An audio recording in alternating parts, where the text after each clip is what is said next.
ni hirya no hino mu karere ka Afurika y'ibiyaga bigari, ni ku mutekano, politiki na diplomasi, ibivugwa, ibitangazwa ndetse n'ibikorwa, nibyo tuba tukugezaho aho uri hose, ni mu bice bitandukanye by'igihugu no hanze yacyo, ni mu nguni zose z'isi. Rero bavandimwe, nta yindi mpamba mbasesekaranyeho uretse amakuru. Ngende Fagi Kayinamura kuri mikoro, ariko kandi reka mvuge ni nta yindi mpamba tubasesekaranyeho. Impamvu nuko ntari njyenyine, Bwana Nsanzimfura Jarimura akantu kandi turi kumwe hano muri studio, turaje ngo tubabwire byinshi bigezweho ku mutekano ku butaka bw'Uburasirazuba bw'igihugu cya Kongo, ndetse n'andi makuru agezweho ari ku bice bigacika hano mu karere ka Afurika y'ibiyaga bigari. Kwa minani rwongeye gushya, urugamba rwongeye kuba amagasa hagati ya M23 ndetse n'igisirikare cya Kongo muri Kivu y'Amajyepfo. Kivu y'Amajyaruguru ho byifashe bite? Hari ibice FARDC iri kuvuga ko yambuye igisirikare cyangwa se AFC M23, byadogereye kwa minani rwahiye, rwatokombeye, byakomeye, byarenze urugero, byarenze amazi yarenze inkombe tayari. Umeze ute? Meze neza, ngira ngo urabibona. Yego, ndizere ko rero n'abakunzi bacu bameze neza. Ndabibona nte kandi hari igihe urebera inyuma ukabona bimeze neza, ariko imbere umuntu ari umushiri. Oya, ibibazo ntabwo bibura. Ntabwo ari ibibazo, burya ibibazo njye mbona akenshi ibibazo, ubundi ikibazo gikomeye akenshi kiba ari icy'ubuzima. No kuvuga ngo nta mafaranga mfite, ibyo byo ni ibintu biri aho byoroshye. Kuba nta mafaranga ufite, icyo nita ikibazo ni ikibazo cy'uburwayi. Buri kuba warwara ukaba hari ahantu utameze neza, ukananirwa gukora, kuko igisubizo cya mbere ni ubuzima ku bibazo byose ufite. Yego, ni ubuzima. Yego, ndetse n'abatameze neza badukurikira umunsi ku wundi tubihanganishe, tubifurize kumera neza. Yego, ntabwo iminsi isa. Hanyuma Bwana Nsanzimfura, byaranje twasobanukiwe noneho ubundi niki yashatse kuvuga. Ni Colonel Nanga, coordinateur wa Alliance Fleuve Congo, ubwo yavugaga ko ngo FARDC igiye kuvaho. Yego, twamenye ibyo ari byo. Uzi ko burya bishoboka ko AFC M23 yari ifite intego irenze iyo twatekereza cyangwa twari tuzi twabwiwe. Wari uzi ko FARDC ishobora kwisanga yarabaye umuyonga, cyangwa se n'abayo bari muri AFC M23 bose muri rusange, nta n'umwe usigaye ku ruhande rwa guverinoma Kinshasa, hazabaho kuburizwamo ku ruhande rumwe. Yego, hanyuma ariko haba ari kuvuga ko uyu mugambi n'ubundi wari uhari, ari nacyo Kabila yaje kugira ngo noneho afashe kugira ngo byorohe. Turaje tubigarukeho. Hanyuma Bwana Nsanzimfura Jarimura, unyemerere tunyarukire ku kibuga cy'imirwano. Ibintu ntabwo byigeze byoroha, ibintu ntabwo byoroshye na gatoya muri teritwari ya Walikare. Yego, ahongeye kumvikana ibitero bikaze, ibitero bya rutura rwose. Amakuru anavuga ko M23 yamaze no kubikandagira muri kamwe mu duce dukomeye cyane. Yego, bikavuga ko FARDC nayo irigamba bikomeye kwirukana M23 mu kamwe mu duce tw'ingenzi cyane, Kareba, Pinga. Turaje nabyo tubigarukeho, ariko kandi uze kunyemerera tunyarukire muri Kivu y'Amajyepfo. Rubaza iminsi rwambikanye bikomeye hagati ya M23 n'Abazalendo baturukaga hano muri parike y'igihugu ya Kauzi Biega. Byifashe bite? Turaje tubive imuzi n'imuzingo. Leta ya Kongo yarakajwe bikomeye cyangwa se yababajwe n'abahagarariye urwego rw'akarere baganiriye na AFC M23, ariko icyatangaje yarakaye itazi icyo baganiriye. Icyo cyatangaje abantu benshi. Ese M23 n'aba n'izi ntumwa baganiriye he? Turaje tubive imuzi n'imuzingo. Hanyuma Ambassadeur Olivier Nduhungirehe yaje gushimangira, urumva ko u Rwanda rutazakora cyangwa se rutazikorera umutwaro w'ibibazo bya Repubulika ya Demokarasi ya Kongo.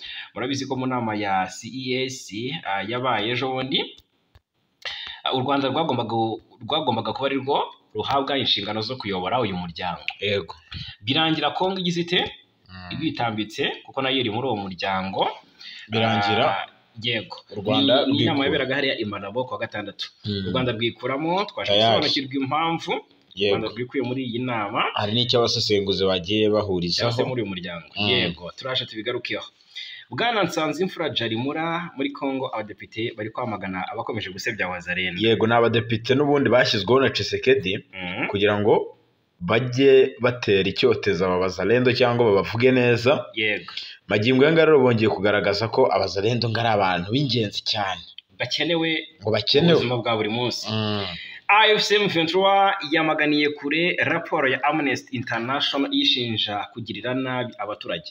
Nta kimwe gishiho Amnesty isohoye indi raporo yuko ko M23 yisha abantu batagira ingano. Turaje tubigarukeho. Hanyuma ambasade ya Kongo mu Burundi yabajijwe cyangwa se nayo yababajwe n'ibiganiro M23 yagiranye na IGVM. Yego, turaje turebere hamwe icyo ambasade ya Kongo mu Burundi iri kugenda itangaza, tubibwire abakunzi bacu birumvikana.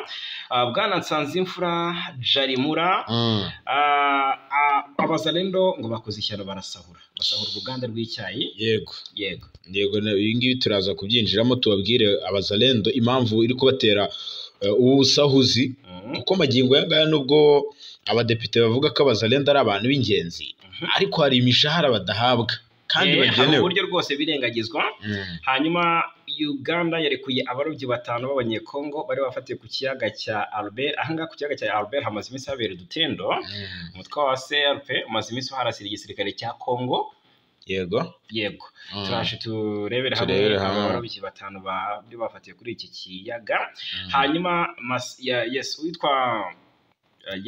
turebera hamwe uburyo urumva muri Kenya ibintu byifashe. Muri Nord Kivu turanza turebera hamwe abana basaga 100 bashinze imitwe yitwara gisirikare. Byifashe bite? Iyi nayo ni inkuru ikomeye cyane. Muri Kenya utubyifashe bite? Yego, muri Kenya umusirikare w'umwongereza yatawe muri yombi n'inzego z'umutekano za Kenya.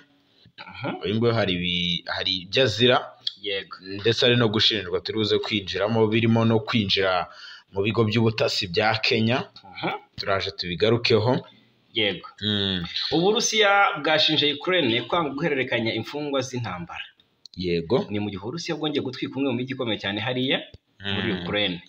Rwose turaje tubigarukeho. Yitwa wakwibaza se ni gute Mossad yabashije gutega umutego Hezbollah mu byombo by'itumanaho ibihumbi. Urumva abantu benshi barayobewe batese iyi strategy yakoreshejwe ni iyihe. Reka tuze kugenekereza mu Kinyarwanda kuko ntabwo ari inkuru iri mu rurimi rw'Ikinyarwanda. Turaza kugerageza ibishoboka byose turebera hamwe iby'urwego ruzwi cyane ku izina rya Mossad mu gihe burayo uri kumva. Ni ikigo cy'ubutasi cy'igihugu cya Israeli, kimwe mu nzego z'ubutasi zunganira Aman na Shin Bet.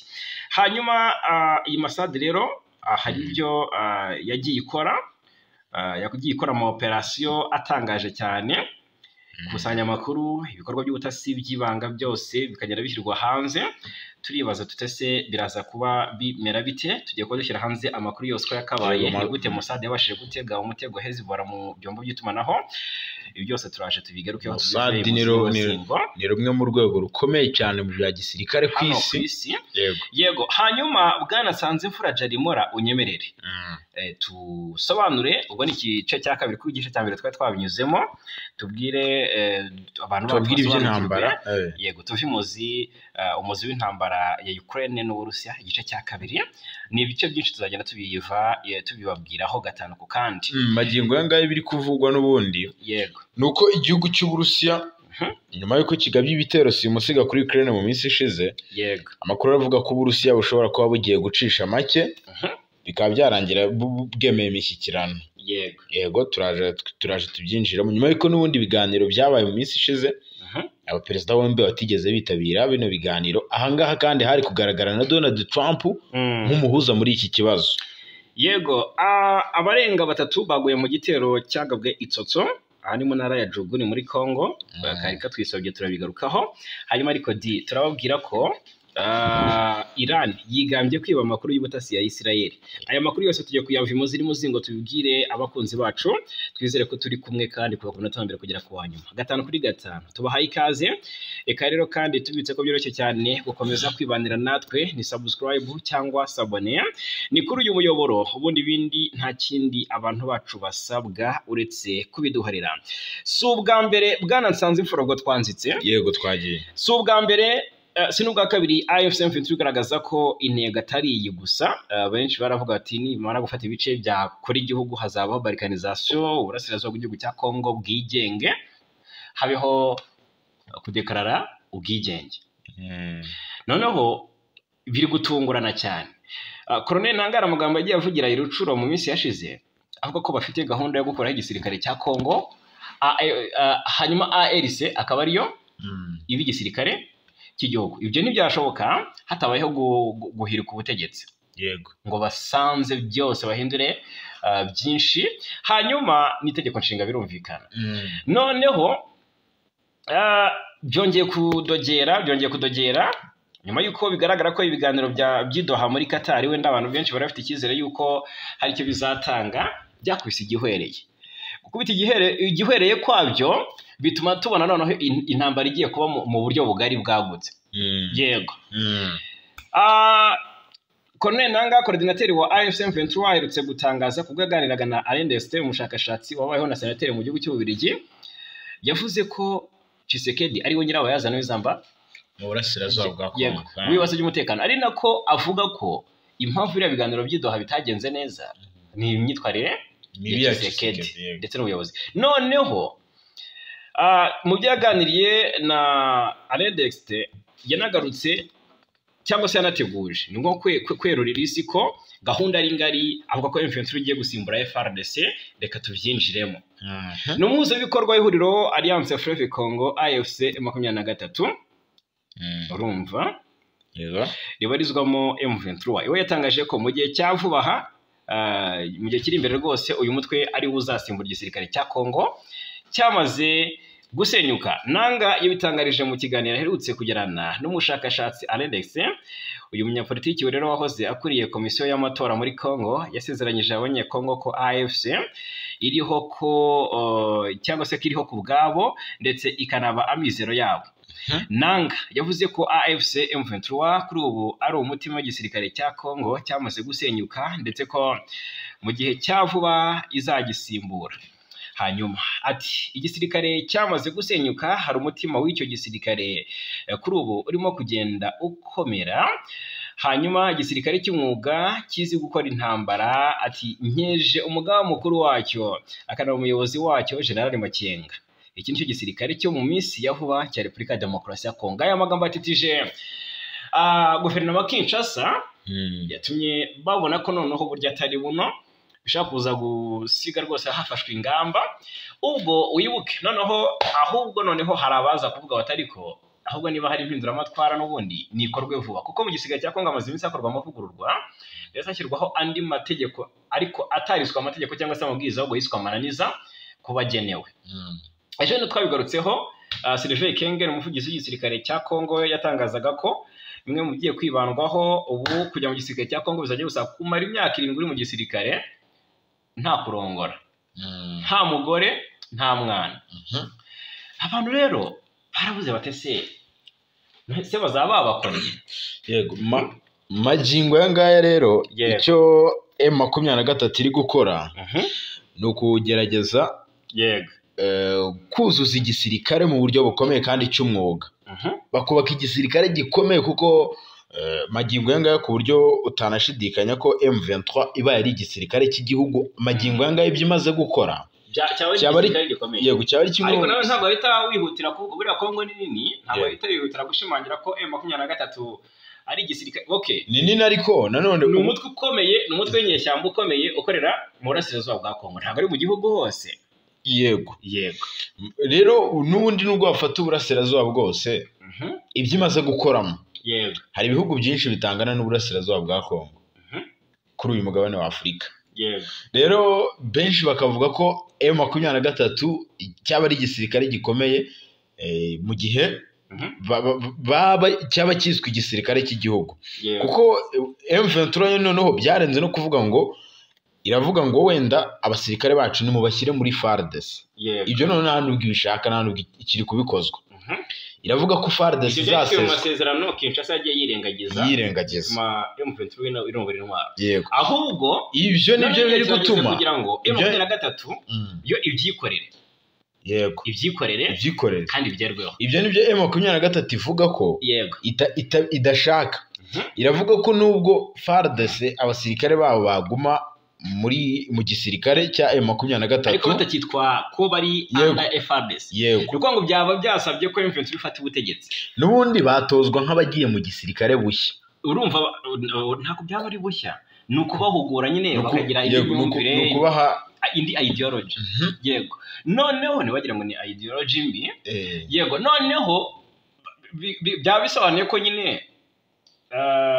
nkuko habayeho uri kumva buriya exfar abahoze ari intera hamwe urumva abahoze mu ngabo za Habyarimana yego inkotanyi zarabatsinze noneho hari noneho mu gisirikare cya RPA haba n'abahoze mu ngabo za Habyarimana baje gukomezanya urugamba n'inkotanyi ni nako M23 buriza ntago byaba bisobanuye kwirukana abahoze ari abasirikare ba Kongo deshana n'ubu n'abatsinzwe urugamba yarabakiriye yego kandi binjiye mu ntare za Sarambwe n'ubundi yego icyo bivuze ni iki rero biragaragara ko M23 ifite gahunda ngari ndetse ifite intego ngari intego nini bigaragara ko igomba kugerwaho kubera ko niba hari amaboko rwose azayifasha kugera ku ntego amaboko yarahari byanze bikunze icyiza gihari ibice byose bafashe basanga abaturage babishimiye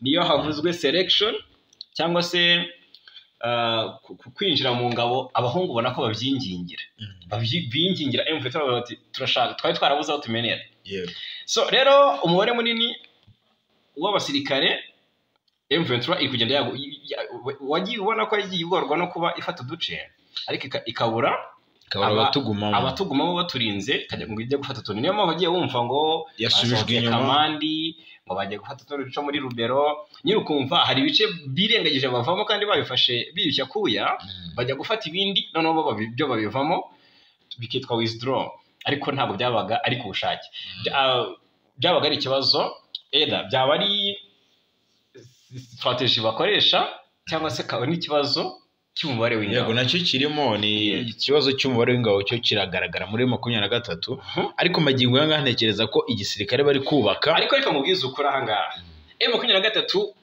ibaye ARC ibaye ariyo gisirikare cy'igihugu urabona amashagaga ifite ntabwo ari amashagaga imbaraga ni imbaraga yego ubonye ubushobozi bafite n'umutima urumva gukunda igihugu hatabayeho kwirara ngo bavuga ko babigezeho biramutse bibaye Kongo yafite igisirikare gikomeye yego yafite igisirikare gikomeye gifite discipline bari kumva Kongo yabera igihugu gitinyitse ku buryo bwose kuyitera byaba ari nko kwitera yega abahera mu bakiyoboye abayoboye iki gisirikare cya M23 magingo yanga n'ubundi nabo nabakomando yego bazi urugamba bafite aho bagiye barwana nanga rero we avuga ko kandi hakomeye nanga avuga ko AFC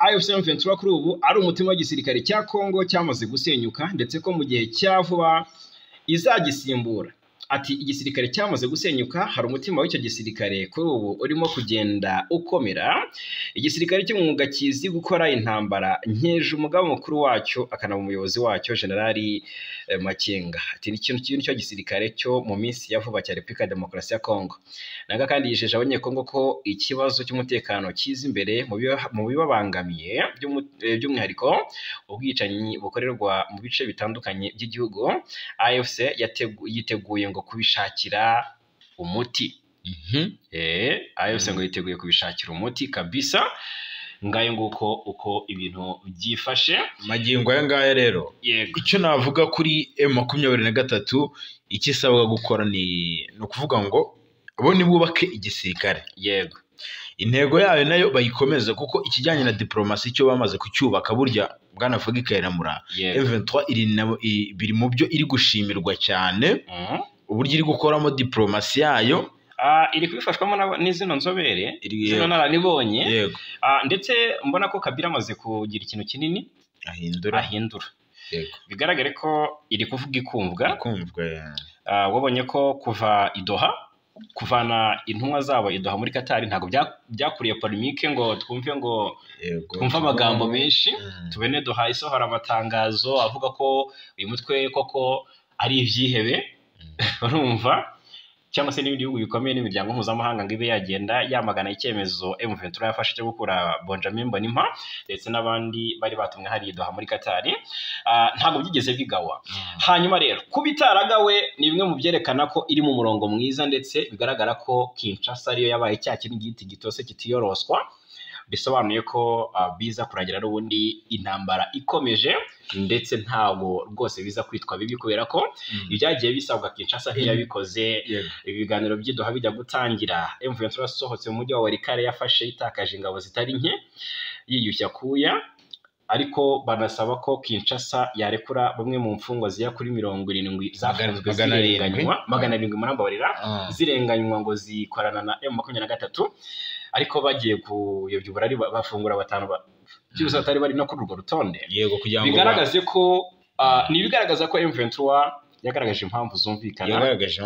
Yego, magingo yanga rero icyo M23 ivuga nuko yo nubwo ibiganiro bizambye, yego, ariko mbere yaho gato yari yigeze kuvuga ko ati turabizi neza ko Kinshasa batazigera bubahiriza ibyo tubasaba. Yego, ati twebwe babyemera batabyemera, ati nta munyekongo n'umwe wakumva uburyo duhagaritse imirwano cyangwa duhagaritse gufata ibice, ntabwo byakumvikana. Ati ntabwo byakumvikana, nta n'umuntu wabyumva. Yego, ati rero twebwe tuzakomeza target yacu, dukureho ubuyobozi bubi, yego, dushyireho ubuyobozi bwacu ndetse n'igisirikare cyacu, tugendere ku mabwiriza yacu, yego, ubundi twubaka igihugu muri rusange. Okay, magingo yanga rero nabonye Amnesty International iri gusohora amaraporo umunsi ku wundi yikurikiranya, dore ko hari n'amaraporo agera kuri 2 amaze iminsi asohotse nta byumweru 2 biciyemo, ishinja M23 ngo kubangamira abaturage ndetse urumva ngo no guhonyora uburenganzira bwa muntu mu burasirazuba bwa Kongo. Ni Amnesty International yashyize hanze raporo ishimangira ko M23 iri gukora amahano n'amarorerwa hano mu burasirazuba bwa Kongo. M23 nayo yabihakanye, yagarutse ibyamagana rwose, yamaganira kuri raporo ya Amnesty ni ibirego byo kugirira nabi abaturage. Uyu muryango uvuga ko uharanira uburenganzira bwa muntu ukomeje gushinja uyu mutwe. Ni ibirego AFC ivuga ko bishingiye ku mpamvu za politike ndetse ngo nta shingiro bifite, na cyane ko bishingiye ku binyoma. Amnesty International igaragaza ko M23 ikomeje kutubahiriza amahame y'uburenganzira bwa muntu mu mijyi igenzura irimo uwa Goma na Bukavu yabohoye mu ntangiriro za 2025. Raporo ya Amnesty International igaragaza ko AFC M23 iri kwica, ikanakorera iyicarubozo ndetse ikanarigisa bamwe mu mfungwa ifite. Uyu muryango ugaragaza ko abo yafashe ikomeje kubafata nabi cyane, bigakorerwa aho bafungiye mu bice bya Goma na Bukavu. Icyakora gusa AFC M23 nabonye iri kugaragaza ko ibi birego byose ari ibinyoma, ngo bigamije kuyisiga icyasha kabisa no gukomeza guha urwaho amakuru atariyo mu karere, ndetse no kwirengagiza intambwe ikomeye imaze guterwa mu kugarura umutekano mu bice iri kugenzura. Yego, rero kuri tariki 30 Gicurasi 2025 nibwo AFC M23 nayo yagaragaje raporo iri huriro ryagaragaje raporo yaryo ishingiye ku makuru ya nyayo y'ibibera mu burasirazuba bwa Kongo. AFC M23 igaragaza ko mu bikorwa byo kubohora Goma na Bukavu abajenosideri ba FDLR n'indi mitwe nka Bazalendo barwanaga ku ruhande rwa leta, bibumbiye ngo biyambuye imyambaro ya gisirikare, ngo noneho ngo bigira abasivile bacengera mu baturage. Rero iyi mitwe yose yahishe intwaro mu baturage mu bigo by'amashuri n'ahandi. Urabyibuka ejo bundi M23 atangaje ko ni Lawrence Kanyiko bitangaje ati buriya hano muri Goma buri muturage arabarirwa intwaro 2. Yego, bako bitoroshye kandi Goma ituwe na miliyoni 2 z'abaturage. Ubwo harimo nk'ibikoresho nk'imbunda zira kuri miliyoni 4. Yego, ibi rero byatumye ibice byinshi barizwamo abasivili bibisibaniro ry'intambara. Yego, ni ibintu rero M23 igaragaza ko kutubahiriza amategeko mpuzamahanga ajyanye no kurengera abantu. Ati ibi byose ni ibyaha bikomeye cyane byo kutubahiriza uburenganzira bwa muntu. AFC rero AFC M23 igaragaza mu by'ukuri ko nubwo bimeze bityo ibyo byose Amnesty International biteye umugongo ntiyabyitaho muri raporo yayo yakoze ibigaragaza uburyo uwo muryango ubogama mu gushakira umutekano w'abaturage. AFC M23 yagize uruhare mu bikorwa bitandukanye byo kugarura amahoro mu bice bitandukanye bigize iyo mijyi aho abarwanyi b'iyo mitwe byakekwaga ko bihishe, byajyanye mu by'ukuri kandi no gukomeza gushyira imbaraga mu gukusanya intwaro zari zanyanyagijwe mu baturage, bigakorwa harindwa ingaruka cyangwa se hirindwa ingaruka byagera mu baturage no gukomeza kurinda umutekano mu gihe iyo mitwe ikomeje ibitero shuma mu bice AFC M23 igenzura. Hatewe intambwe nini, ubuzima bw'abaturage buragaruka, ubugizi bwa nabi bwashyizweho iherezo aho abaturage bishyira bakizana haba no masaha y'ijoro, ndetse intwaro hafi ya zose zari zashyizwe mu baturage zirakusanywa, amahoro arahinda, binajyana no korohereza abari mu bikorwa by'ubutabazi. Yego ni intambwe rero mu by'ukuri ikomeza igaragara ko nk'intambwe ikomeye, icyakora ikomeje kwirengagizwa n'imiryango igamije inyungu zayo nka Amnesty International, na cyane ko rwose ibyo bibeshyuza uburyo iyo miryango ihora igaragaza AFC M23 nk'abanyamakosa badashakira neza abaturage, bigaragara ko ari propaganda babaga rero na guverinoma ya Kinshasa. Yego gusa AFC M23 kandi yanahakanye ibyo gutwika gereza ya Munzenze iherereye mu mujyi wa Goma mu ntara ya Kivu y'Amajyaruguru rero ku ya 27 mbere yuko iri huriro rya AFC M23 riharanira uburenganzira bw'abanyekongo rifata umujyi wa Goma. Muri iyi gereza ya Munzenze hadutse inkongi y'umuriro, benshi baratoroka, abarenga 2400 barayitorotse ino gereza. Ni ibikorwa rero byatwererewe M23 nyuma y'ibiro bya Loni bishinzwe kurengera uburenganzira bwa muntu byagaragaje ko rero ngo abagore 165 ngo bishwe bigizwemo uruhare n'imfungwa zatorotse ino gereza ya Munzenze. Umunyamabanga wa AFC M23 Delion Kimbulungu yagaragaje ko rero Amnesty International ipfa gushinja abantu gusa itabanje kugenzura neza igihe ibyo ivuga byabereye. Ati byabereye he? Muri gereza ya Munzenze. Ati byabaye mbere yuko AFC M23 ihagera. Uretse ibyo AFC M23 yanakomeje igaragaza ko igaragaza ubunyabunga buke ngo bw'iyo miryango ikomeje kugendera mu kwaha k'ubutegetsi bwa Congo. Yakomeje kugaragaza ko abaturage barenga 3000 bishwe ubwo Goma yabohorwaga. AFC M23 ivuga ko amakuru yagenzuwe neza agaragaza ko habohojwe abantu 874 bishwe hagati ya tariki 2 na 12 Gashyantare 2023. AFC M23 yemeza ko rwose abo bishwe n'amasasu yavaga ngo ku rugamba yari ihanganyemo n'ihuriro ry'ingabo za Congo, aho kuba ubwicanyi bwateguwe nkana. Ubwo yagaragazaga ibyavuye muri raporo yakozwe, Kimbulungu yakomeje agira ati iyo mibare yindi bavuga niyo bahimbye ku mpamvu za politiki. AFC M23 kandi yanagarutse ku mvugo za Denis Mukwege uyu uherutse kubwira France 24 ko abagize iri huriro ari abicanyi, igaragaza ko ari imvugo ziri mu murongo wa Congo kugaragaza uyu mutwe mu ishusho mbi no gukomeza kuyobya rubanda. Yego magingo yanga rero umwe mu nzobere mu bijyanye n'umutekano yanenze raporo ya Amnesty International igaragaramo kubogama gukabije ndetse no kwirengagiza ibikorwa by'ubugizi bwa nabi leta ya Congo igirira abaturage bayo. Biragaragara ko rero habayeho guteshuka ku kureba ku mpande zombi mu buryo bungana. Ibi rero byatumye uburyo bwakoreshejwe mu kugenzura iyubahirizwa ry'uburenganzira bwa muntu bunengwa cyane. Mu ijoro ryo ku ya 27 Mutarama 2025 nibwo M23 yafashe umujyi wa Goma, nyuma kuri 16 Gashyantare nibwo iri huriro ryatangaje ko ryatabaye byuzuye abaturage ba Bukavu baratereranywe kabisa, baratereranywe n'iri huriro ry'ingabo za leta ya Kongo. Yes. Hanyuma nyuma hakurikiyeho ibikorwa byo kurinda abaturage no guhagarika ibikorwa by'ubugizi bwa nabi, aho abaturage bicwaga bigizwemo uruhare na leta ya Kinshasa ikwiriye kandi ariyo yari ikwiriye kubarinda. Ni ibintu rero bitabonwa neza nabi Kinshasa n'imiryango ikorera mu kwaha kwabo. Yes, nibyo ngibyo rero ibikubiye muri raporo ya Amnesty International. Ni raporo twavuze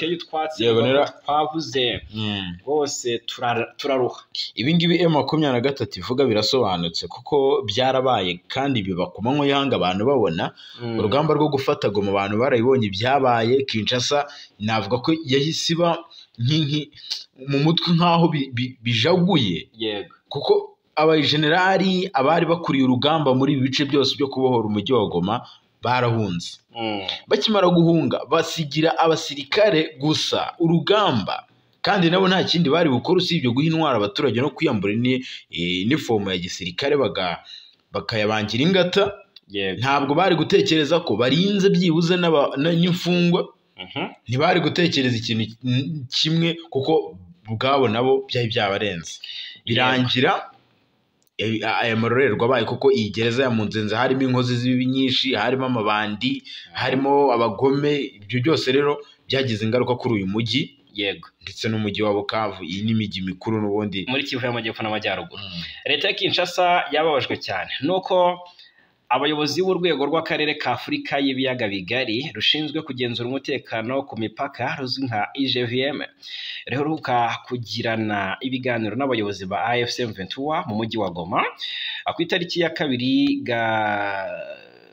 Gicurasi, tariki 2 Kamena, nibwo Loki Cholwe uyoboye uru rwego rwa IGVM n'abandi bayobozi bo muri yo bageze mu mujyi wa Goma. Murabyibuka, usanzwe ugenzurwa na M23, baganira n'ubuyobozi bwayo ku rwego rw'intara Kivu y'Amajyaruguru. Twabigarutseho nyuma y'uruzinduko ambasade ya Kongo mu Burundi yagize itya yihuta cyane yishishimura itangazo.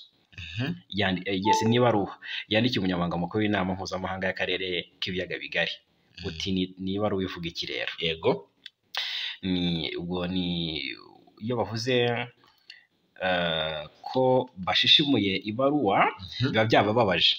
Noneho niba rivuga ko ngo yamaganye urugendo IGVM ni Expanded Joint Verification Mechanism, mu gihe ngo n'urugendo ngo bagiriye muri Kivu y'Amajyaruguru, by'umwihariko mu bice bigenzurwa na M23. Ubwo ni byamaganwe bikomeye na ambasade ya Kongo mu gihugu cy'u Burundi. Ambasade ya Kongo mu Burundi yasobanuye ko AFC M23 yahungabanyije umutekano wa Kivu y'Amajyaruguru n'iy'Amajyepfo, bityo ku itsinda rya IGVM ryagiye gushyigikira iri huriro, ibintu bihabanye n'amahame ngo y'umuryango wa Afurika yunze ubumwe n'indi miryango iharanira amahoro. Iyi ambasade kandi Bwana Sanzifura yanaboneyeho gusaba umunyamabanga mukuru wa ICGLR igaragaza uruhande uyu muryango ushyigikiye hagati ya leta ya Kinshasa na AFC M23 kuri ubuzima z'amezi 5 zigaruriye intara za Kivu zombi. Hanyuma ibi bibaye mu gihe amakuru avuga ko rwose ibiganiro by'abayobozi ba IGVM na AFC M23 byibanze ku mahoro n'umutekano mu bice bigenzurwa n'iri huriro rya AFC M23. Guverineri w'iyi ntara ya Kivu y'Amajyaruguru Bahati Erasto Musanga muri ibyo biganiro yijeje uru rwego rwabasuye ubufatanye mu kubungabunga amahoro n'umutekano mu bice bigenzurwa na M23. Babonye ko ejo bundi kuwa gatandatu hatangijwe irushanwa ngo ni iry'igikombe cy'amahoro hano mu mujyi wa Goma. Urumva, kandi ni ibintu byiza cyane. Ni ibigaragaza ko nyine amahoro ariyo M23 iharanira. Urumva ko rero niba M23 yarijeje mu by'ukuri uyu muryango yego ko izabungabunga amahoro n'umutekano, ifite n'impamvu cyangwa se n'ishingiro. Ubwo ko kandi ko we n'itsinda bazanye uyu muyobozi wa IGVM ari we Cholwe akaba yarashimye guverineri w'intara y'Amajyaruguru ari we Bahati Musanga n'abandi bayobozi batandukanye bo muri iyi ntara, avuga ko icyabazanye ari ukugira ngo baganire n'ubuyobozi bwa M23 bwa AFC M23 nk'abavandimwe, kandi ko we n'itsinda bazanye bakoze uru rugendo mu rwego rwo kugira ngo bagenzure umutekano uko wifashe ngo kuko biri mu nshingano z'uru rwego. Yes, hanyuma ikindi twagarukaho tunyarukire ku kibuga cy'imirwano, turebera hamwe byinshi biri kugenda bitangarizwayo ku kibuga cy'imirwano. Rero reka wenda duhere kuri iyi nkuru ya FARDC yigambye kwirukana M23 ku gasozi ka Nkobe hano muri Warikare. Aka gasozi ka Nkobe biravugwa ko ari agasozi k'ingenzi cyane. Ni agasozi gaherereye muri groupement ya Kisimba muri teritwari ya Warikare muri Kivu y'Amajyaruguru. Aka gasozi rero kigaruriwe na FARDC ndetse n'abazalendo mu minsi ishize, kuko kuwa gatanu nibwo byavugaga ko bamaze kukagota, nyuma y'uko rero inyeshyamba za M23 ngo zari ziri gusubizwa inyuma. Amakuru aturuka muri kano gace aravuga ko FARDC n'abazalendo ngo bari kugenzura n'imisozi ireba mu midugudu ya Kalinga, Kisone, ndetse iyi misozi nayo ikaba iri kugenzurwa n'igisirikare cya leta ya Kongo FARDC. Amakuru atugeraho kugeza ubu ngubu aravuga ko M23 yasubijwe inyuma yerekeza ahitwa Ikobo. Aho rero bivugwa ko guhera kuwa gatanu ngo bari kuraswa mu buryo bukomeye cyane. Baraswaga mu birindiro byabo ahitwa Rusamambu n'ahitwa Bukumbirwa. Ni mu rwego rero ngo rwo kugira ngo bitegure ibitero bishobora no gukomeza kubagabwaho bya leta ya Kongo. Amakuru rero aturuka mu buyobozi mu murenge wa Wainanga hano muri Warikare, hano muri Warikare, ari kuburira cyane inyeshyamba za M23 ziri kugerageza kugota umujyi wa Pinga. Bagahamagarira igisirikare cya Kongo kongera ingufu muri aka karere kugira ngo barwanye iterambere cyangwa kwagura ibirindiro kwa M23. Iyi mirwano mishya kabisa, ni imirwano mishya. Umubare w'abantu ukomeje kugenda uba mwinshi w'abahunga imirwano ndetse n'abayikomerekeramo, kuko magingo yanga biravugwa ko kugeza ubu ngubu abantu babarirwa muri magana aribo babayeho mu buryo bubi cyane kubera ino mirwano iri kubera hano muri Warikare. Kuva rero yakubura mu cyumweru gishize biravugwa ko magingo yanga M23 nubwo yagose umujyi wa Pinga ariko nayo itayizeye ko ishobora kuzawuhamana. Yego, kuko iri kugabwaho ibitero bikomeye cyane. Karundura karahabutaka. Hanyuma rero ikindi twagarukaho yego muri Kivu y'Amajyepfo. Muri Kivu y'Amajyepfo rero coalition bagize batya ni FARDC, FDNB, FDLR na Wazalendo bongera kotsa umuriro ku birindiro bya M23 hano Katana, agace kagenzurwa na M23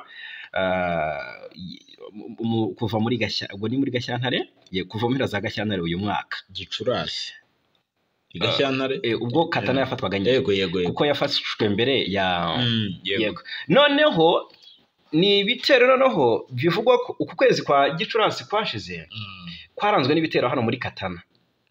Habaye imirwano inshuro nyinshi ya parike y'igihugu ya Kahuzi-Biega. Yego, aha ngaha niho coalition zirundiye. Ariko noneho M23 yabaye iretse kubaganira ngo ibijye kubahigira muri iriya parike, iravuga iti katabanze dukora ibyihutirwa. Iravuga iti muri parike nta baturage bageze gute bahari cyane. Urumva ko baravuga ati noneho reka ducunganwe no kurinda abaturage bo mu nkengero z'iyi parike kugira ngo izi coalition zisohoka ngo zigire nabi abaturage. Sinzi ukuntu rero M23 kurangaraho gato bakayirasaho ibibombe, intwaro ziremereye n'izoroheje bakazirasaho, ariko n'ubundi bikarangira rwose M23 igerageje kubisubiza inyuma. Imirwano rero yahuje impande zombi mu mpera z'iki cyumweru ishobora kuba yaramaze umwanya munini, kuko ni kuwa kane no kuwa gatanu bararwanye mu masaha y'amanywa rwose, mu masaha 9 kugera saa 10 gutyo bararwanye. Ni imirwano yongeye kumvikana mu rusaku rw'imbunda ziremereye n'izoroheje, aho ndetse kandi yanasize abaturage bo muri aka gace ka Katana bavuye mu byabo bahungira mu bindi bice bitekanye. Rero twahawe ubuhamya bugira buti iyo mirwano yari ikomeye yaguyemo abazalendo bagera kuri 11 icyo gihe, ariko ubu ngubu biravuga ko bimaze kuba 16 kandi ngo uyu mare ushobora no kwiyongera. Birashoboka cyane kuko hari andi makuru avuga ko hari abataragaragara baguye muri iyi mirwano. Yego, bugira buti urugamba rwatangiye amasaha y'amanywa ubwo yo kwa gatanu bararwanye burinda bwira haza akabwibwi bakirwana. Amakuru akomeza avuga ko uruhande rwa leta rwakoze iki gitero ngo rwakoze iki gitero nirwo rwahunze, kandi nk'uko n'ubundi byagenze mu minsi yagiye itambuka nibo bagiye bakubitika bikomeye. AFC igenzura iki gice cya Katana rero yashubije inyuma ririya huriro ry'ingabo za Congo. Icyo gihe amakuru twahabwaga yavugaga ko izi ngabo za Congo zari zagabye iki gitero zahunze zerekeza mu ishyamba ryo muri utwo duce nyine. Bigaragare ko noneho igisirikare cya Congo kimaze kubona ko kwiba umugono M23 ntibigikunze, ntabwo bigikunze. Ubwo baraza gushaka indi strategy bakoresha, kuko ibyo ntabwo biza kuborohera, byananiranye, byadogereye. Yego, wenda ama update ari guturuka nanone ku rugamba muri Uvira. Aravuga ko kugeza ubu ngubu umurundi ngo yiteguye kongera kugaba ibitero. Hari deployment yavuye Kavimvira y'ibikoresho. Ese byari biturutse turacyabaririza. Ariko ahangaha bose biragaragara ko ngo umurundi na FARDC ntibari gucana waka, kuko umurundi afite mission yo kurinda Uvira. Yego, ngidafatwa. Yego, ubwo rero ibintu byabaye birebire bwanatsanze imfura. Ibintu biradogera hano. Mudahari mwe ntimuzatwitambike gusa, tuzakora ibyacu. Intwaro nizidushirana mu duhizanyu twirwanirire. Kugeza ubu ngubu rero yego M23 nayo nubwo umurundi ari kudeployinga, ariko iyo M23 nayo nabonye yatangiye ama operation akomeye, ndetse yanamanuye intwaro zikaze zaturutse hano mu mujyi wa Goma. Ziramanuka zigera hariya epfo Bukavu. Zahavuye ku munsi w'ejo n'ubundi zijya mu bice bya Walungu.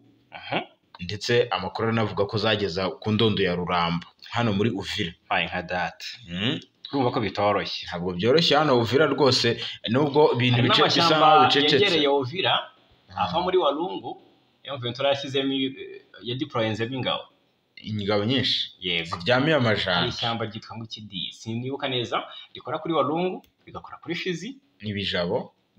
Yego harimo abahungu ba M23. Yego, hari n'iminsi ishize hari havuzwe ko haje n'umusada w'abatwirwanira baturutse mu mikenke. Biragaragara ko rero Uvira iyo baracyayipangira. Uvira iracyapangirwa, ariko ni vuba nayo iraza kuvamo. Ni vuba iyo Uvira nayo ikaza kuvamo, kuko magingo yanga byibuze M23 kimwe cya kabiri iragifite cyane, kuva yaramaze gufata indondo ya Rurambo n'imisozi yunamiye Uvira. By the way, hanyuma abadepite ku rwego rw'igihugu n'intara bakomoka muri Kivu y'Amajyaruguru na Kivu y'Amajyepfo baramagana icyo bita ubukangurambaga bwo gusebya cyangwa se bwo gusebanya ngo bugabije gutesha agaciro Wazalendo n'imitwe yitwaje intwaro ishyigikira FARDC mu kurwanya M23. Batunga urutoki cyane cyane raporo ya Institute Ebuteli bashinja guteza inkeke abo barwanyi bo babona ko rwose ari abarinzi b'ubusugire bw'igihugu, nk'uko iyi nkuru dukesha Kivu Morning Post ivuga. Abayobozi batowe barahamagarira barahamagarira Perezida Tshisekedi gukomeza gushyigikira Wazalendo, nubwo bavuga ko bamwe mu bamwegereye bayinenga.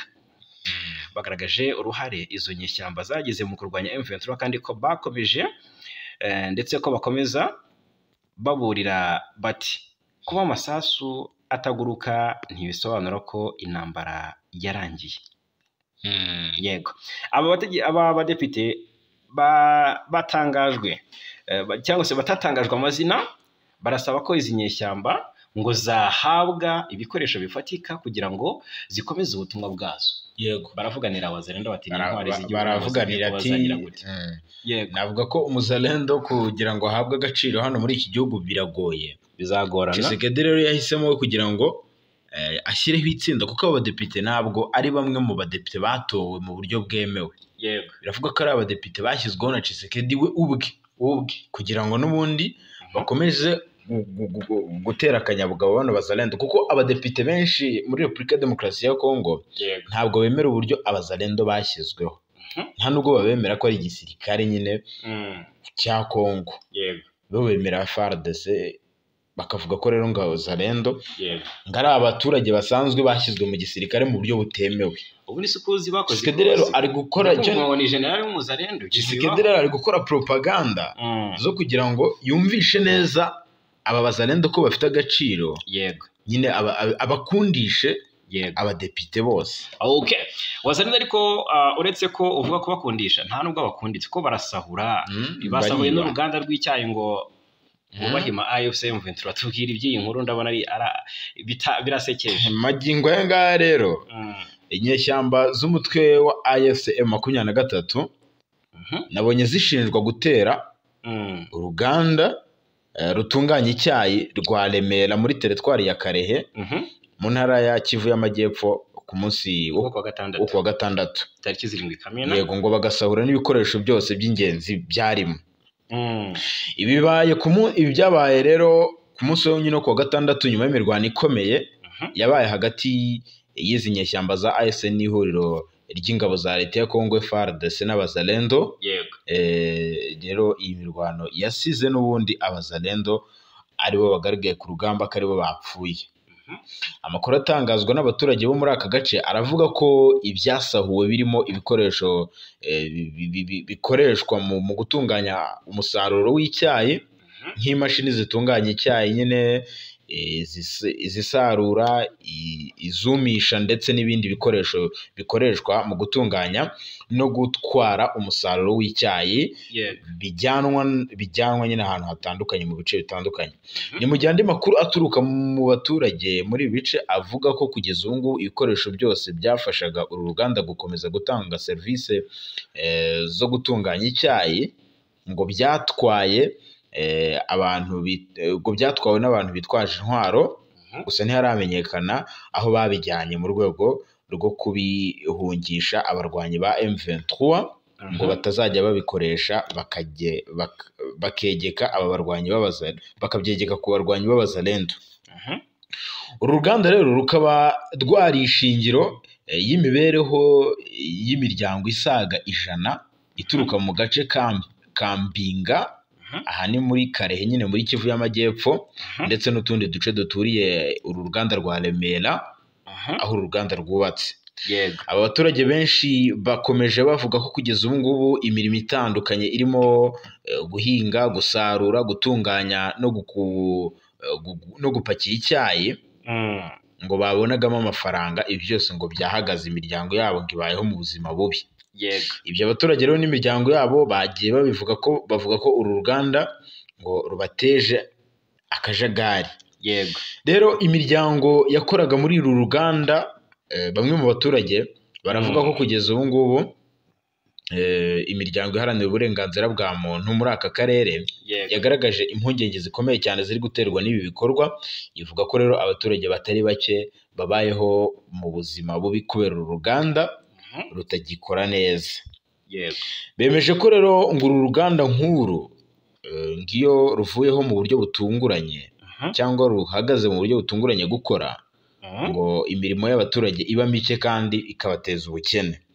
Abaturage rero muri groupement ya Remera barasaba, aho uruganda nyine ruri, barasaba ko hashyirwaho ingamba zihamye zo kubarindira umutekano no gusubiza ku murongo ibikorwa by'iterambere bari baragezeho kugira ngo ubuzima bwabo bwongere gusubira ku murongo. Okay. Hanyuma rero ikindi twagarukaho cyangwa se twavuga muri aka kanya, nabonye muri Kivu y'Amajyaruguru abana basaga 100. Umuryango wihariye ushinzwe kurengera abana muri Repubulika Demokarasi ya Kongo yitwa ngo ni Soprod watangaje ko abana barenga 500 bari mu mitwe yitwaje intwaro muri teritwari ya Lubero ni muri Kivu y'Amajyaruguru. Ibi mu by'ukuri ni ibyatangajwe urumva na Jean Pierre Kakule Kavaketi, uyu ni umuyobozi w'umuryango Solidarité pour la promotion d'action au développement ariwo Soprod, umwe mu miryango yihariye igize itsinda rishinzwe kurengera umwana muri sosiyete sivile muri Kivu y'Amajyaruguru. So uyu muyobozi rero avuga ko abana bagera kuri 584 ari bamaze kumenyekana ko bafatanya n'imitwe yitwaje intwari ikorera muri aka gace ka Lubero. Byongeye kandi hakaba hari n'abandi bana 111 ba mu duce tw'icyaro nabo bashinze udutsiko tw'imitwe yabo yitwaje intwaro. Jean Pierre Kakule yasobanuye ko hakiri inzitizi zikomeye zituma abana batabasha kuva muri iyi mitwe. Ati ikibibangamira cyane ni ubushake buke bw'abayoboye iyo mitwe yihatira abana kuyigana, ndetse nibura mu by'ukuri nibura ry'ibyemezo bifatika biva mu bigo bishinzwe kurengera umwana. Uyu muyobozi asaba ko hakongerwa imbaraga mu bukangurambaga mu buyobozi, cyane cyane mu bayobozi b'iyo mitwe, abana n'abana ubwabo, ariko by'umwihariko no ku miryango iturukamo abo bana. Akomeza avuga ko ari ngombwa ko n'imiryango rwose ihindura imyumvire kugira ngo uyu muco wo gushora abana mu ntambara ucike. Ati hakwiye kongerwa imbaraga mu kwegera abayobozi b'iyo mitwe ndetse n'abana ubwabo. Tugomba kandi gukora ubukangurambaga mu baturage butuma hazinukwa gushishikariza cyangwa kwemera abana kwinjira muri iyo mitwe yitwara gisirikare. Muri iki gice cya Lubero cyakunze kwibasirwa n'imvururu z'umutekano muke kuva mu myaka myinshi ishize, abaturage bakomeje gutabaza leta n'imiryango mpuzamahanga kubafasha kurandura uyu muco wo gushora abana mu gisirikare, kuko abana binjiye muri iyi mitwe benshi bahura n'ihohoterwa, gukoreshwa imirimo ivunanye no kwangizwa ku mubiri ndetse no mu mutwe. Uyu muryango Soprod kandi hamwe n'indi miryango iharanira uburenganzira bw'abana ikomeza isaba ko hakongerwa inkunga mu bikorwa byo kubakura muri iyo mitwe, kubasubiza mu miryango ndetse no kubaha ubufasha mu buzima busanzwe harimo uburezi n'ubuvuzi, kugira ngo bongere kwiyubaka no kwiyumva nk'abana mu muryango. Yumvikana cyane. Yes. Hanyuma tunyaruke turebere hamwe ibyatangajwe na guverinoma y'u Rwanda. Mu by'ukuri uzemura rwose urabizi ko Kongo yongeye kwitambika u Rwanda. Uri kumva? Yego. Byaje gushoberana rero. Nduhungirehe wari kwavuga ati rwose ntabwo byagenda gutyo, ntabwo twakwemera kwikorezwa umutwaro utari uwacu. Birumvikana. Yes, ni Minisitiri w'Ububanyi n'Amahanga n'Ubutwererane Olivier Nduhungirehe yavuze ko u Rwanda ngo rutigeze cyangwa se rutazigera rwemera kwikorera umutwaro w'ibibazo bya Repubulika ya Demokarasi ya Kongo mu gihe leta y'icyo gihugu idaha agaciro inzira zashyizweho zo kubikemura. Yego, rero yabitangaje nyuma y'uko u Rwanda rufashe umwanzuro wo kuva muri CEEAC cyangwa se CEEAC kubera uburyo ngo ibihugu biwugize ngo kubera ko ibihugu bigize ngo bikoresheje nabi cyangwa se byakoresheje nabi bishaka kurukumira. Yego, uyu mwanzuro wafashwe nyuma y'inama yabereye hariya i Malabo wa gatandatu, aho byari biteganyijwe ko ari rwo ruhabwa kuyobora uyu muryango, ariko Repubulika ya Demokarasi ya Kongo ikabyitambika. U Rwanda rwagaragaje impungenge z'uko Repubulika ya Demokarasi ya Kongo ifatanyije na bimwe mu bihugu byo muri CEEAC yakoresheje nabi uwo muryango mu nyungu zawo bwite. Impamvu ni uko uburenganzira bw'u Rwanda bwo kuyobora uyu muryango ku buryo buhererekanywa bwirengagijwe ku bushake hagendewe ku byifuzo bya Repubulika ya Demokarasi ya Kongo. Minisitiri Nduhungirehe yavuze ko iyi myitwarire ibabaje cyane ko iminsi ishize habayeho ibiganiro bitandukanye bigamije guhosha umwuka mubi hagati y'u Rwanda na Repubulika ya Demokarasi ya Kongo bigizwemo uruhare n'ibihugu byinshi. Yibukije rero ibiganiro byahuje Perezida Felix Antoine Tshisekedi na Perezida wa Repubulika y'u Rwanda Paul Kagame. Ati Tshisekedi kuri 18 Werurwe 2025 mu biganiro byabereye i Doha muri Katari, ndetse bigatanga icyizere. Agaruka rero kuri ibi biganiro ngo bikomeje hagati y'impande zombi bigizwemo uruhare na Leta Zunze Ubumwe za Amerika ndetse na Katari. Ariko Kongo yo ikomeje kuzenguruka mu miryango itandukanye, yaba iyo mu karere ndetse n'iyo ku rwego mpuzamahanga, igerageza cyangwa igereka ibibazo byabo byose ku Rwanda, ndetse igasabira ibihano igihugu cy'u Rwanda. Nduhungirehe yasobanuye ko uburyo u Rwanda rukomeje kugira uruhare mu gushaka icyazana amahoro mu karere ka Afurika y'ibiyaga bigari binyuze mu masezerano y'umuryango wa Afurika yunze ubumwe EAC ndetse na SADC, ndetse hakiyongeraho n'ibiganiro bya Washington n'i Doha. Icyakora yerekanye ko u Rwanda ruzakomeza gutanga umusanzu mu kugarura amahoro ndetse no kubana neza n'ibihugu by'ibituranyi, ndetse icyakora yanerekanye ko u Rwanda rutazemera ko Repubulika ya Demokarasi ya Kongo ikoresha imiryango y'ubukungu nka CEEAC mu nyungu zayo, na cyane ko ibyo bihabanye n'amahame ndetse n'intumbero y'uyu muryango icyo ugamije. Ati CEEAC ntabwo ikwiriye kwivanga mu bibazo byo mu burasirazuba bwa Kongo, mu gihe Repubulika ya Demokarasi ya Kongo rero iri ndetse n'indi miryango cyangwa se n'indi miryango ibiri ariyo EAC na SADC ku buhuza bwa perezida wa Togo ariwe Faure Nyasimbe washyizweho n'umuryango wa Afurika yunze ubumwe. So ibyo rero Bwana Nsanzimfura bibaye mu gihe n'ubundi muri Gashyantare uyu mwaka wa 2023 u Rwanda rwahejwe mu nama yabereye i Kinshasa ku itegeko rya Tshisekedi wari uyoboye uyu muryango wa EAC. Urabyibuka icyo gihe rero u Rwanda rwahise rwandikira ibaruwa umuyobozi w'umuryango wa Afurika yunze ubumwe rwamagana no kwirengagizwa mu buryo bunyuranyije n'amategeko kwakozwe muri iyo nama. Icyakora ntihagire igikorwa u Rwanda rwanze agasuzuguro. CEEAC igizwe n'ibihugu birimo Angola, Congo Brazzaville na Congo Kinshasa, Cameroon, Gabon, Chad, Guinea Equatoriale, Centrafrica, u Rwanda, u Burundi, Sao Tome Principe. Ibi nibyo bihugu bigize uyu muryango. U Rwanda rero rwitambitswe na Kinshasa ariko rugiye guhabwa inshingano, ntabwo ibyo byavamo agasuzuguro. Yes, ubuyobozi bw'intara ye turi muri Repubulika ya Demokarasi ya Kongo bwatangaje ko abarobyi 5 b'abanyekongo bari barafashwe n'ingabo za Uganda zishinzwe gucunga umutekano wo mu mazi barekuwe n'ibikoresho byabo birimo moteri 82 z'amato n'ubwato 87. Aba barobyi bafashwe mu kwezi kwa Gicurasi hagati ubwo barimo baroba mu kiyaga cya Albert bashinjwa n'ingabo za Uganda kuba bararenze imbibi z'amazi zigabanya Repubulika ya Demokarasi ya Kongo ndetse na Uganda. Ibi byakurikiwe n'imvururu zikomeye hagati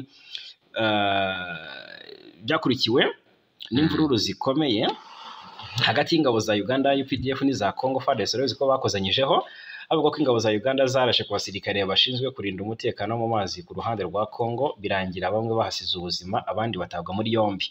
Uko gushyamirana rero kukaba kwarabaye tariki 16 Gicurasi, aho abantu 3 barimo n'abasirikare 2 ba FARDC n'umupolisi umwe bahasize ubuzima, abandi bantu batabwa muri yombi barimo n'abo barovyi bajyanwa mu gace ka Toroko ni muri Uganda. Nyuma y'icyo gikorwa ubuyobozi bw'intara ya Ituri bwohereje muri Uganda itsinda ryihariye rigizwe n'abayobozi batandukanye barimo n'inzego z'umutekano. Iri tsinda rero rikaba ryarageze mu gace ka Uganda aho bari bafungiye, batangira ibiganiro bigamije kurekura abo baturage no gusubizwa ibikoresho byabo. Rero kuwa gatanu w'iki cyumweru turimo twasoje nibwo itsinda ryagarutse i Bunia mu rwego rwo gutanga raporo y'ibyagezweho muri ibyo biganiro rero, ndetse rigarukana n'abo barovyi bari barafashwe bari kumwe n'ibikoresho byabo byari byarafashwe, ndetse n'imirambo y'abasirikare 2 bishwe muri icyo gikorwa, hamwe n'inkomere imwe yarimo kuvurirwa muri Uganda. Abatuye cyangwa se abaturage batuye mu nkengero z'ikiyaga cya Albert gihuriweho n'ibihugu byombi bakunze kugaragaza impungenge ku mutekano wabo kubera ibibazo by'amakimbirane hagati y'inzego z'umutekano z'ibihugu byombi. Sosiyete sivile y'intara ya Ituri yashimye intambwe yatewe n'ubuyobozi bwa Kongo mu gushaka umuti iki kibazo, inasaba ko ibiganiro hagati ya Kongo na Uganda byakomeza mu rwego rwo guharanira amahoro arambye no gushyiraho amategeko y'uburobyi ahuriweho n'impande zombi mu kiyaga cya Albert. Iyi sosiyete kandi ivuga ko ari ingenzi ko habaho ubufatanye hagati y'inzego z'umutekano n'abaturage b'inkengero z'ikiyaga cya Albert kugira ngo amakimbirane nk'aya adakomeza kubaho cyangwa ngo ateze ibindi bibazo by'umutekano muke hagati y'ibihugu byombi. Twerekeze muri Kenya. Umusirikare w'umwongereza yatawe muri yombi n'inzego z'umutekano za Kenya. Umusirikare w'umwongereza wari mu ishami ry'imyitozo y'ingabo z'Ubwongereza muri Kenya bayita Batuka Inanyuki yatawe rero muri yombi akekwaho icyaha cyo gufata ku ngufu cyakorewe hafi y'ikigo cya gisirikare. Biravugwa ko rero ibi byabaye mu kwezi gushize ubwo itsinda ry'abasirikare b'Abongereza basuraga akagari urumva akagari gaherereye ahitwa Nyuki. Umwe mu basirikare rero arashinjwa gusambanya umugore wo muri aka gace muri Kenya nyuma yo gusohokera aho hantu nk'uko rero inkuru ikomeza ibivuga. Magingo y'anga rero hakomeje kumvikana imanza zikomeye cyane ziri kugenda zitangazwa kuri aba basirikare b'Abongereza bari kuregwa ihohoterwa rishingiye ku gitsina rikorerwa abagore bo muri iki gihugu cya Kenya, hasabwa ko hashyirwaho uburyo bunoze kandi ubutabera bukabakurikirana. Kuva rero ubwo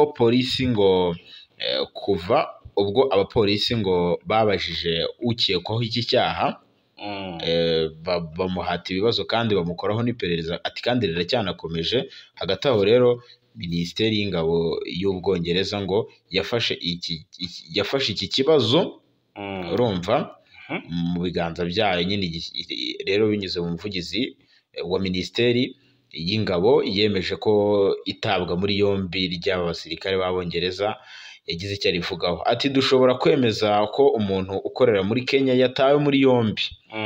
Rero yongeyeho ko imyitwarire itemewe kandi y'ubugizi bwa nabi nta mwanya ifite mu ngabo zacu. Ati nta mwanya ifite mu ngabo zacu. Ati iyi raporo iyo ari yo yose y'icyaha gikomeye kireba abakozi ba serivisi ikorwaho iperereza mu bwigenge.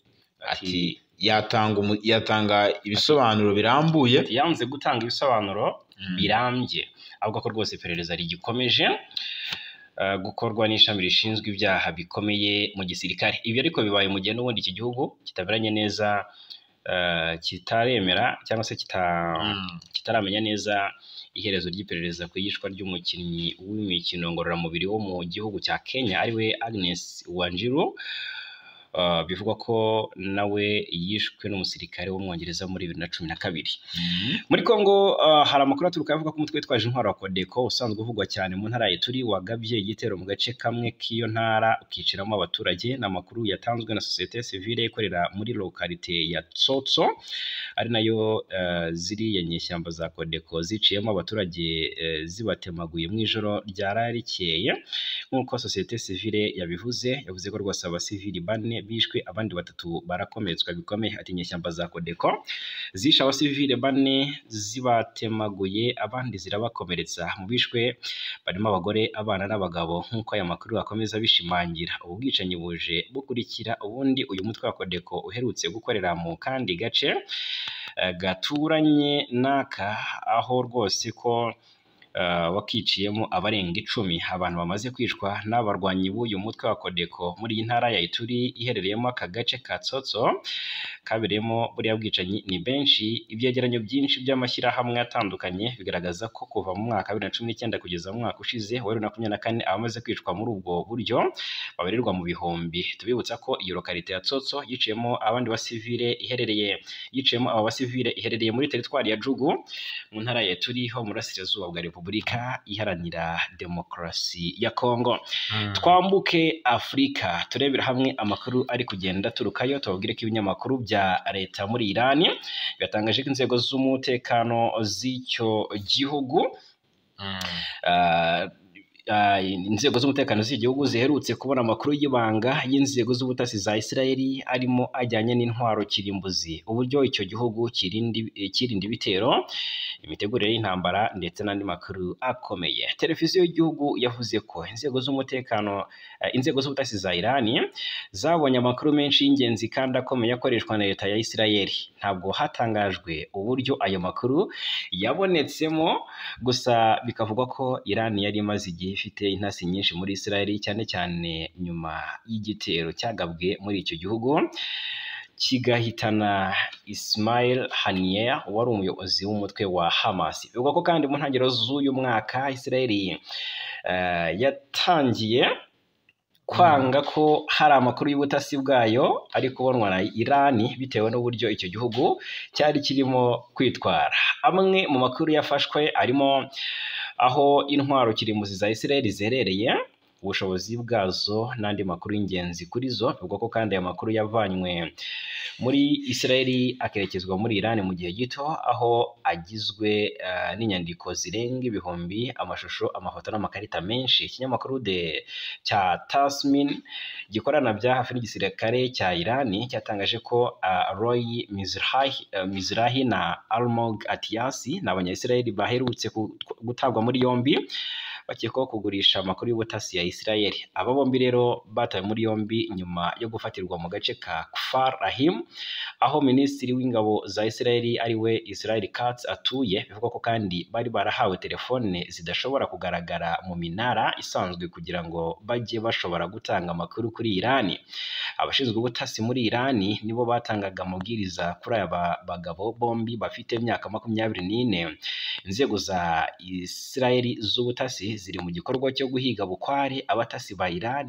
Mu Kuboza 2024 Israel yataye muri yombi abantu 30 bakekwaho gukorera Iran ubutasi. Iki gihugu ngo cyahinduye umuvuno aho kiri kongera ibikorwa by'ubutasi muri Israel, ariko bikozwe n'abaturage ba Israel ubwabo aho kohereza y'intumwa. Iran ngo itangira ibaha inshingano nto zirimo nko kuganira n'abayobozi, gushaka aho batuye n'ibindi. Uko iminsi ishira bagenda bongera inshingano bahabwa zirimo no kwica ndetse no kwiba amakuru akomeye muri rusange. Hanyuma rero Uburusiya burashinja Ukraine kwanga guhererekanya imfungwa z'intambara. Yego, Minisiteri y'Ingabo mu Burusiya yatangaje ko haba ngo bahaye Ukraine amazina 640 y'imfungwa z'intambara bifuza ko bahererekanya, ariko iki gihugu cya Ukraine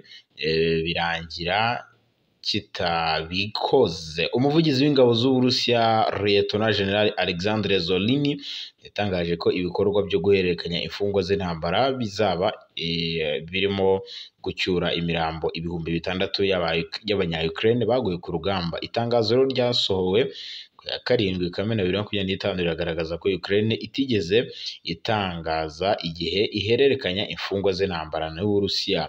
Amasezerano impande zombi ziheruka kugirana ateganya ko bahererekanya abakomeretse, abarwaye bikomeye ndetse n'abafite imyaka iri munsi ya 25. Lieutenant General Zolini wari mu itsinda ry'abagiye mu biganiro muri Turukiya yavuze ko kuwa gatanu aribwo bohereje imodoka zitwaye imibiri y'abasirikare 1212 baje bayigejeje mu gace kamwe gahana imbibi n'igihugu cya Ukraine ahagombaga kubera ihererekanywa ry'imfungwa, ndetse hari n'andi matsinda agera kuri 4 y'imodoka zari ziteguye gutwara abandi. Buri cyiciro rero cyari kirimo abarenga 1,200. Yes, ngaye nguko rero reka tubashimire cyane. Dushimire cyane Bwana Nsanzimfura Jarimura. Akoze cyane nawe Bwana Fagikayi Nambura. Dushimire cyane abakunzi bacu. Amakuru n'ibiganiro byo kuri uyu muyoboro nakagaruka.